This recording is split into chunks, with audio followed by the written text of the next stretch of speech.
Hello guys, and welcome back to another video. As mentioned previously, I've recently upgraded my PC with some new parts. This year has certainly been an interesting one for Intel, as it seems as though they've been dethroned by AMD's superior bang-for-buck CPUs. While the i7-7700K still appears to be the undisputed king of gaming, especially with its ability to overclock to 5GHz and beyond, it is clear that more than 4 cores will eventually become mainstream as game engines begin to have the ability to utilize more than just 3 or 4 cores. Now then, this is where the new Ryzen 5 and 7 CPUs come in. Boasting 4, 6, and 8 core variants, these are absolute beasts when it comes to multitasking due to the extra core counts, especially when compared to Intel's consumer-grade desktop platforms, with the highest core count being only 4 on most i5 and i7 models. As a result, it is entirely possible that in the foreseeable future we will see a much greater amount of competition between the two companies, and I'm sure that the release of AMD's Threadripper will also greatly help to end the Intel monopoly. While this video isn't a comparison between Intel CPUs that have been released this year, it is to an extent a comparison between my old and new system. For my old system we have a locked Haswell i5-4750, an MSI H87G43 motherboard, with 24GB of 1600MHz DDR3 RAM by both Corsair and Kingston HyperX.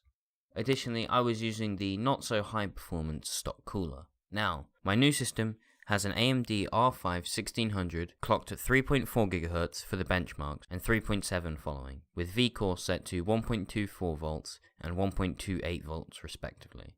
This is inside of the MSI B350 Gaming Pro Carbon. Additionally, I have two 8GB modules of Corsair LPX clocked at 2933MHz, as I had some slight issues with getting the RAM all the way up to its rated frequency of 3200MHz. Both use an MSI Gaming 4G GTX 980 for the GPU, and a crucial M4 256GB SSD for the operating system and programs, a WD Blue 1TB spinning hard drive, and a Samsung Evo 850 500GB for my games. In both cases, the systems were housed in the NZXT H440, with 5 installed fans, 3 at the front, 1 in the top, and 1 in the back. Installing the parts was just like any other, no real issues. Obviously, I had to do some cable rerouting in my case, as MSI had moved some of the connectors, such as the front panel connections. On the board is space for 4 system fans, a pump connector for water cooling, and a CPU fan header. There are 2 USB 2.0 headers and 2 USB 3.0 headers, an M.2 slot, and 2 PCIe 3 slots that only support Crossfire. As a word of warning, you will need a GPU if you're using the Ryzen processors, as they do not possess an IGP or integrated graphics processor. The video connections on the motherboard are for Athlon series chips with the same socket type. Once I had booted to desktop, it was time to install the software and chipset drivers. Unfortunately, MSI had only included them on a disk, so I had to grab my old internal DVD drive and then plug it into my motherboard and power supply, outside of my case, which I would not recommend. I would make sure not to install all of MSI's bloatware.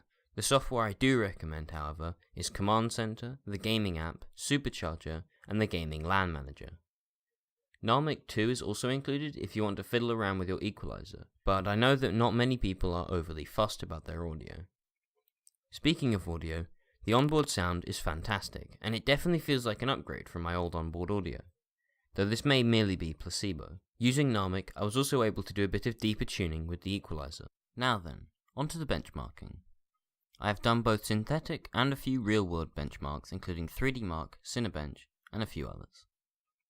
First up is 3D Mark TimeSpy.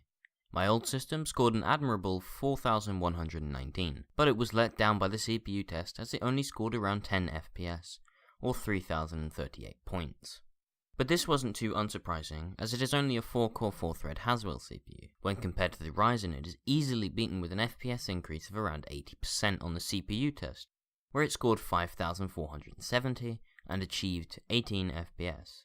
If we compare overall performance changes, we only see the combined score increase by around 400 points, with the graphics scores actually being lower than before, although they do appear to be within the margin of error, with differences of less than 0.15 FPS in each case. Next, we move on to Firestrike. Here, once again we see the extra cores and threads of the 1600 easily allow it to outperform in the CPU test, with more than double the score. We also see similar performance drops in the GPU testing, so I suspect AMD chipsets favour their own GPUs over Nvidia's. Next up is Cinebench R15. What we see here is as expected. The higher boost clock on the IPC of the Intel chip means that in single-threaded applications, it is marginally better with a score of 146 versus the 1600 scoring only 137 at 3.4 GHz. However, upon driving the clock speed up a little further to 3.7 GHz, which is what I have my system running at now, we can see the 1600 competing at a similar level with a score of 148. In multi-core, however, the 1600 once again takes the plate with a staggering increase of 558 points, making it more than double my old processor. Now onto Asus RealBench. This involves a range of tasks such as image editing and encoding in Handbrake. Additionally, it also contains a heavy multitasking section where it is likely that I would see the 1600 pull ahead again, and the results show. Additionally, the encoding in Handbrake was almost twice as fast. In multitasking, we can see a 50% increase in score, which once again is expected of the Ryzen chip. All of these benchmarks show that Ryzen is certainly suited to content creation and heavy multitasking. But what about Counter-Strike? Well, I've got you covered. As a real player of Counter-Strike, I don't benchmark in quite the same way that other large channels might, using max settings at 4K or even 1080p to be quite honest. Using lower settings and 1024x768 black bars and the Ryzen chip clocked at 3.7 GHz, because I did these benchmarks more recently, we can see a fairly small increase going from 200.29 FPS on Team Blue to 244.1 FPS from Team Red. I will likely go into greater detail with Counter-Strike benchmarks in another video, including tests from real gameplay such as deathmatch and matchmaking. Now I haven't got any results from the benchmark while recording using OBS on my old CPU, but from experience, while recording on the X264 fast preset, FPS in Counter-Strike tended to drop to around 110 to 120 FPS. When recording with my new CPU, the average FPS was around 183, which is much higher than my old i5. Plus it generally stays above my monitor's refresh rate, which is very nice as I no longer get frame tearing while recording. So far my experience with Ryzen has been great. I haven't faced any real issues. My only complaint is that the fan on the Wraith Spire stock cooler can be a little bit loud at times, even having adjusted the fan curve in MSI Command Center. But once I put on headphones, you can hardly even notice the noise. Anyways, thanks for watching the video. I hope it was useful in giving you an idea about the performance of the R5 1600. If you enjoyed the video, be sure to give it a thumbs up and subscribe for more. I'm Miloshki. Peace.